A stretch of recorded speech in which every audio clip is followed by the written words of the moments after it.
নমস্কার সবাইকে, কেমন আছেন? আশা করছি বেশ ভালো আছেন। আমিও বেশ ভালো আছি। Good morning. আর দুদিন ধরে ভিডিও দিতে পারিনি, কারণ হচ্ছে আমাদের এখানে গণেশ পুজোর এত জোরে বক্স বাজছিলো, ভিডিও এডিট করার কারণে ভিডিও দিতে পারিনি। আর রাত্রিবেলা যখন বক্স বন্ধ হচ্ছে তখন আমি ঘুমিয়ে পড়ছি, ওই জন্য দুদিন ধরে ভিডিও দিতে পারিনি। ওই জন্য কালকে ভিডিও দেবো, আজকে রাত্রে হচ্ছে ভিডিওটা এডিট করছি। এই ভিডিও এডিটের কারণে ভিডিওগুলো পোস্ট করতে পারছি না, ভিডিওগুলো জড়ো হয়ে গেছে। আর এখানে দেখছো গরুকে খেতে দিয়ে দিয়েছি। আমার ছেলে যে এত পছন্দ করে গরু কুকুর এগুলোকে খেতে দিয়েছি, কি আনন্দ পেয়ে গেছে আমার ছেলে, হাঁ করে ওদের দিকে তাকিয়েই আছে। ফার্স্টে গরুগুলোকে দিয়েছিলাম, ওরাও দেখতে পায়নি যে ওদেরকে দিয়েছিলাম, ওইগুলো কুকুর খেলো। তারপর আবার দিলাম, সেগুলোতে গরু খেলো। বলে না কার ভাগ্যে কে খায়, প্রথমে দিলাম ওরা দেখতে পায়নি, তাই বলে কুকুরগুলো খেলো। ওইগুলো কুকুরগুলোর পেটেই ছিল, ওই জন্য কুকুরগুলো খেলো, তারপর গরুগুলো খেলো। আর দেখেছো হাঁ করে আমার ছেলে কেমন গরুগুলোকে দেখছে, আর ও এত ভালোবাসে। আর এই জানলার সামনে তো সারাক্ষণ দাঁড়িয়ে থাকবে, দাঁড়িয়ে থেকে থেকে বাড়ির লোক দেখবে, আকাশে ঘুড়ি দেখবে, ঘুড়ি উড়লে হাঁ করে আকাশের দিকে ও তাকিয়েই থাকবে দেখো, দেখছে। আমি চাই যাতে ও সবাইকে ভালোবাসে, গরু পশু পাখি এগুলোকে ভালোবাসুক, এগুলো আমি চাই।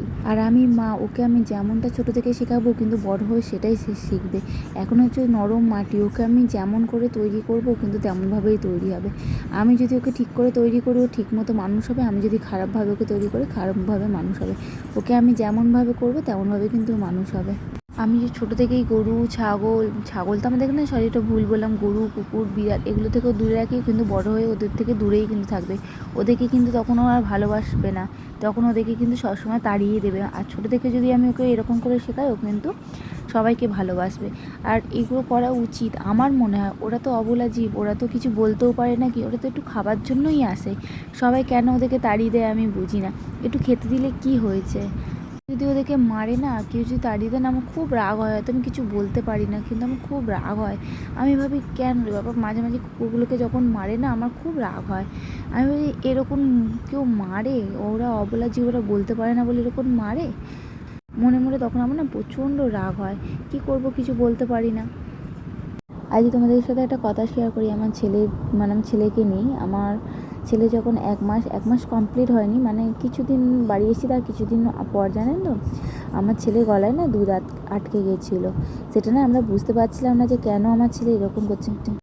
মানে বিশ্বাস করুন, এরকম করছে না, চোখ মুখ উল্টে যাচ্ছে, মানে রীতিমতো মানে একটা আওয়াজ করছে। এত ভয় পেয়ে গেছি না, আমি বুঝতে পারিনি যে ছেলেটা কেন এরকম করছে বা কিসের জন্য করছে।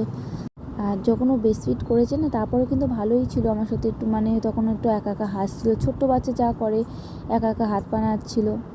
কিন্তু তারপরে যে এরকম মুহূর্তটা আসবে মানে আমার জীবনের না ওটা স্মরণীয় মুহূর্ত। আমার যে সেনকে কী হয়েছে, গায়ে কাটা দিয়ে আমি অঝরে কাঁদছি, আমার ছেলে কেন এরকম করছে।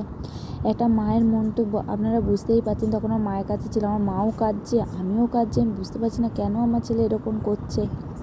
তারপর আমার মা পিঠে জোরে জোরে মারতে থাকলো, তারপর হাত পা ধরে টানতে, তারপর একটা ঢেকুর তুললো। আর ঢেকুরটা তোলার পরে না ও ঠিকঠাক হলো। তারপরে আমি মানে তড়িঘড়ি করে না ডাক্তার দেখাতে নিয়ে চলো। যে ডাক্তারকে দেখিয়েছিলাম সে ডাক্তার তখন পাইনি, অন্য ডাক্তার দেখিয়েছিলাম, তিনিও খুব ভালো। এবার তিনি বললেন ও গলায় না কোনো কারণে ব্রেস্টফিড করতে গিয়ে না আটকে গেছিলো, ওই জন্য ওরকম করছিলো। আর আমাকে দেখিয়ে দিল যখন ওরকম হবে না, তখন ওকে এরকম পিঠের মধ্যে জোরে জোরে থাবড়াতে। সে আর কি, আমি নতুন মা, আমি কি আর এত কিছু জানি। এদিকে আমি এত ভয় পাই, মানে স্মরণীয় মুহূর্তটা আমার কাছে। যারা নতুন মা হয়েছে খুব সাবধানে, ওরা কচি বাচ্চা তো, ওরা বলতে পারে না, তখন ওদের টানতেও পারে না অত ভালো করে ওরা খাবার। সেই মুহূর্তটা না কেউ যদি না দেখে না, কখনো বিশ্বাস করতে পারবে না, এরকম বিচ্ছিরি মুহূর্ত। মানে ছেলেকে দেখলে যে কেউ ভয় পেয়ে যাবে, ছেলে এরকম করছিল যে চোখ মুখটা যেহেতু উল্টে ফেলছিল, যে কোনো কেউ দেখলে আমার ছেলেকে ভয় পেয়ে যেত। এটা স্মরণীয় মুহূর্তটা, আমার প্রথম মা হওয়ার অভিজ্ঞতা ওটা। আর তখন আমার মায়ের বাড়ি থেকে না সব কিছু, মানে টোটো অটো সব কিছু পাওয়া খুব মুশকিল, অনেকটা ভেতরের দিকে আমাদের, মানে আমার শ্বশুরবাড়ির দিক যেমন কি সব কিছু সামনে, ওখানে না কিছু পাওয়া খুব মুশকিল। তখন ডাক্তার কী করে দেখাতে নিয়ে যাবো, ওইখানে বাড়ির কাজে সব দিক থেকে ভয় পেয়ে গেছিলাম। আর আমার ছেলে কি একটা বাজে অভ্যাস ছিল বলুন তো, কিছুতে আমার ছেলে খেয়ে দিয়ে ঢেকুর তুলবে না, কিছুতে ঢেকুর তুলতো না, এখনও পর্যন্ত ঢেকুর তুলতে চায় না। চেপে চুপে বসালে তবে যদি একটু ঢেকুর তোলে, একদমও ঢেকুর তুলতে চায় না। আর ছোটো বাচ্চাকে তো ঢেকুর তোলা না মাস্ট, কিছু করো না খায় ঢেকুর তুলতেই হবে। বারবার করে হসপিটাল থেকে বলে দিয়েছিলো, ডাক্তারও বলে দিয়েছিল। আর আমার ছেলে এত বদমাইশ যে তখন ডাক্তার দেখে ওকে বলে দিয়েছিল কি বিচ্ছু, মানে যখন ডাক্তার দেখে তখনও বলছে কি বদমাইশ ছেলে হবে, দুষ্টু ছেলে হবে। সত্যি আমার ছেলে এত দুষ্টু কেন কি জানি, প্রচণ্ড দুষ্টু। সবার বাচ্চা কি এরকম দুষ্টুমি করে একটু আমায় কমেন্ট করে জানাবেন। আর এখানে দেখুন খাচ্ছে, এইসব খেতে একদম দিই না ওকে, খালি একটুখানি দিলাম। চলুন ভিডিওটা তাহলে এখানে শেষ করলাম। সবাই ভালো থাকবেন, সুস্থ থাকবেন, নতুন কোনো ব্লগে আবার ফিরে আসবো।